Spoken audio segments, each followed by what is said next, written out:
bersama saya Ari Azkia.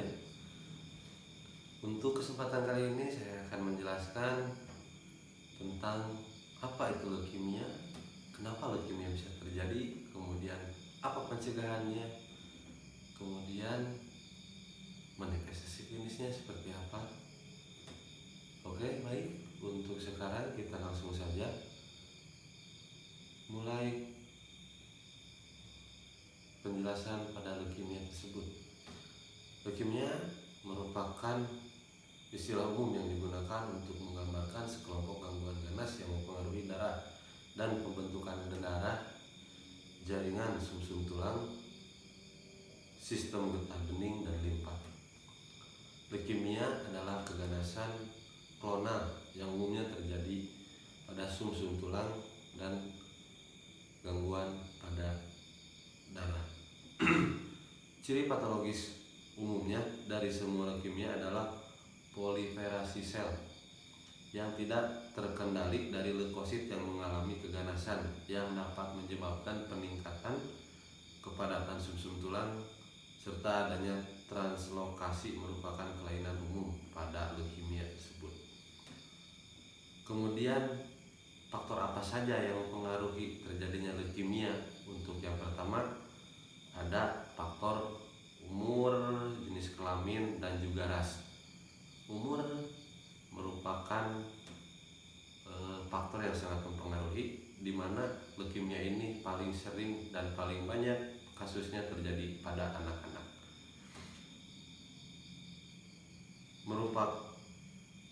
Untuk anak-anak usia 2-4 tahun lebih rentan terkena penyakit leukemia.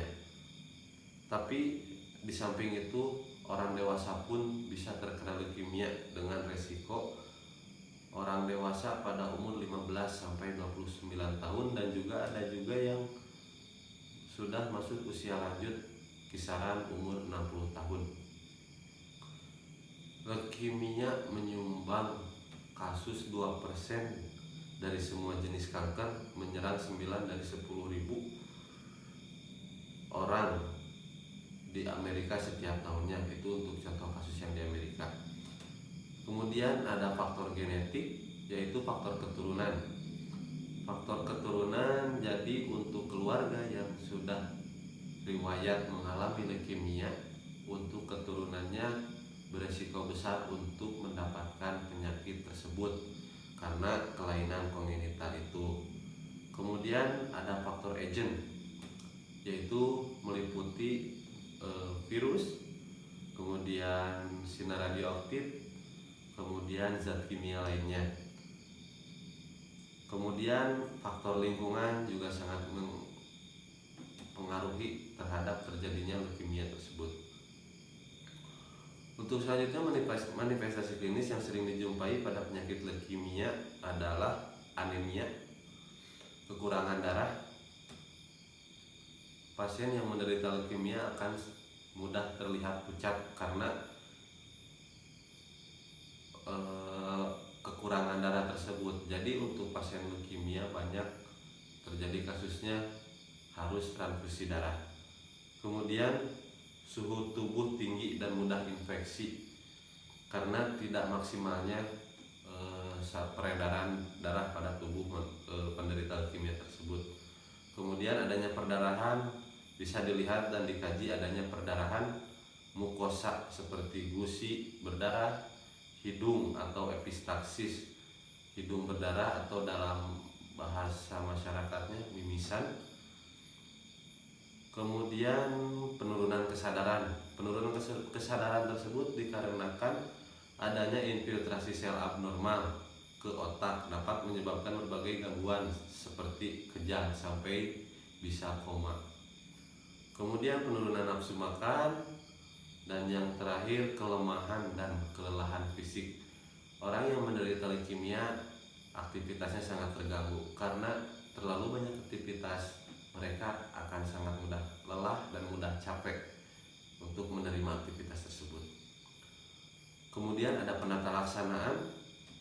Yang pertama ada program terapi. Pengobatan terutama ditunjukkan untuk dua hal, yaitu ada memperbaiki keadaan umum dengan tindakan bisa dengan transfusi sel darah merah seperti yang sudah tadi disebutkan, karena banyak pasien leukemia yang ditandai dengan penurunan sel darah merah dan harus dilakukan transfusi sel darah merah tersebut agar bisa kembali normal seperti biasa, agar tidak mudah lelah dan tidak mudah capek.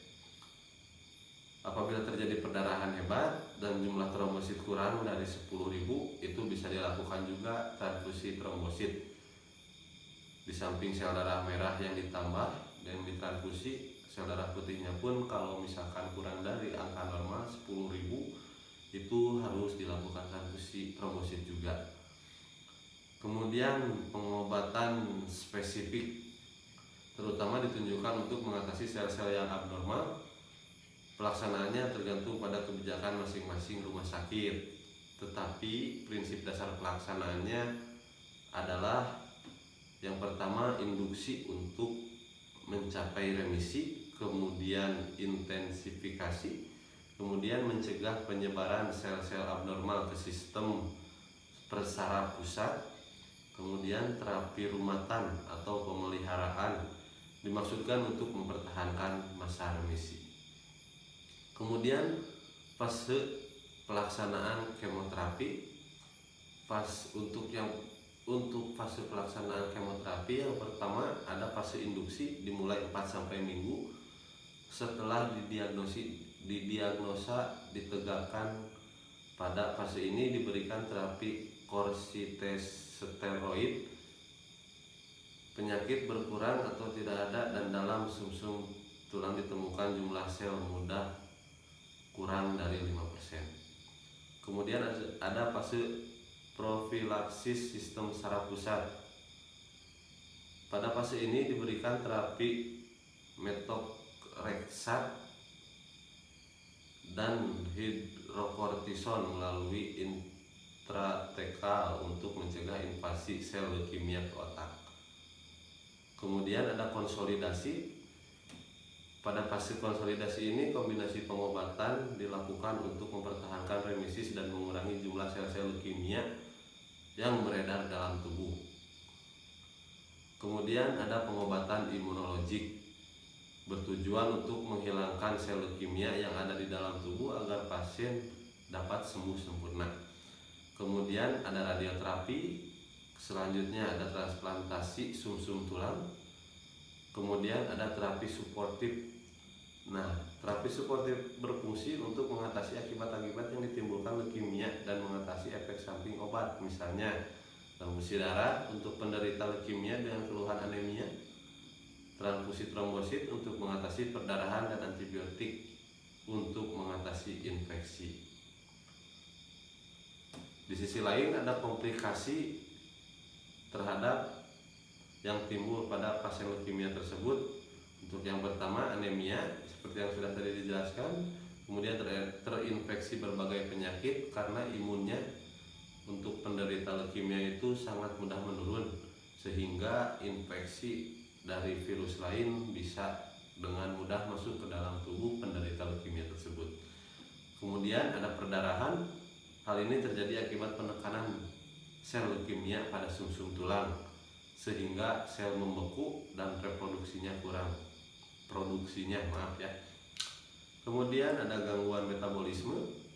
Kemudian ada penyusupan sel leukemia pada organ-organ, terlihat organ limpa membesar, kemudian gejala saraf otak, dan yang terakhir gangguan kesuburan. Ya, mungkin seperti itu. Untuk pertanyaan bisa ditulis di kolom ya. Nanti pada video selanjutnya insya Allah saya akan menjawab pertanyaan-pertanyaan dari kalian. Untuk penjelasan tentang leukemia dari saya selesai mungkin. Mohon maaf bila ada kekurangannya. Semoga bisa menambah pengetahuan para pemirsa. Wassalamualaikum warahmatullahi wabarakatuh.